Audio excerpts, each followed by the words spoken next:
नमस्कार दोस्तों। हमारे हिंदू धर्म में माँ काली का प्रमुख स्थान है।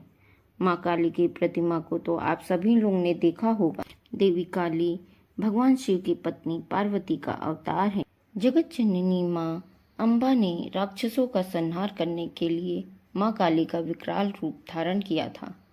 उस राक्षसों में से एक राक्षस रक्तबीज था। रक्तबीज ने भगवान ब्रह्मा की कठोर तपस्या की और उनसे यह वरदान मांगा कि वो उसे अमर कर दें। भगवान ब्रह्मा ने उसे ऐसा वरदान देने से मना कर दिया, पर इसके बदले में उन्होंने रक्तबीज को ये वरदान दिया कि जब भी रक्तबीज किसी से युद्ध करेगा और उस युद्ध में उसके शरीर से एक भी रक्त की बूंद धरती पर गिरेगी तो उससे एक नया रक्तबीज जन्म लेगा। इस शक्तिशाली वरदान की वजह से रक्तबीज ने अनगिनत युद्ध जीते और धरती पर उसका दुराचार बढ़ता गया। रक्तबीज के बढ़ते उत्पात को खत्म करने के लिए सभी देवताओं ने उस पर आक्रमण कर दिया, पर उसके वरदान के आगे वे हार गए। हारे हुए देवता माँ दुर्गा के पास सहायता के लिए पहुंच गए। माँ दुर्गा ने तब अपने सबसे प्रचंड स्वरूप महाकाली का रूप लिया। महाकाली ने देवताओं की रक्षा के लिए विकराल रूप धारण कर युद्ध भूमि में प्रवेश किया। माँ काली का स्वरूप देखने लायक था।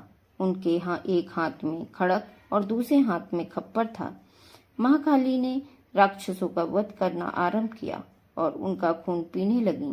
लेकिन जब रक्तबीज का वध किया तो उसके खून की बूंदें धरती पर गिरती तो उससे अनेक राक्षसों का जन्म हो जाता, जिससे दैत्यों की संख्या बढ़ने लगी। तब काली माता ने खड़ग से उसका सिर काटा और तुरंत खप्पर में उसका खून भर लिया और उस खून को पी गईं। इस तरह महाकाली ने रक्तबीज का वध किया। लेकिन तब तक महाकाली का गुस्सा इतना विकराल रूप ले चुका था कि जो भी उनके सामने आता उसको मार गिराती। यह देखकर सभी देवता डर गए कि उनको कैसे शांत कराया जाए। तब सारे देवता शिवजी के पास गए और महाकाली को शांत कराने के लिए प्रार्थना करने लगी।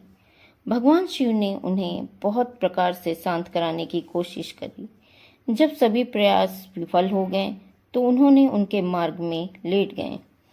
जब उनके चरण भगवान शिव के सीने पर पड़े तो वह एकदम से सन्न रह गईं और उनकी लंबी सी जीभ निकल गई कि मैंने यह क्या किया, और उनका क्रोध भी शांत हो गया।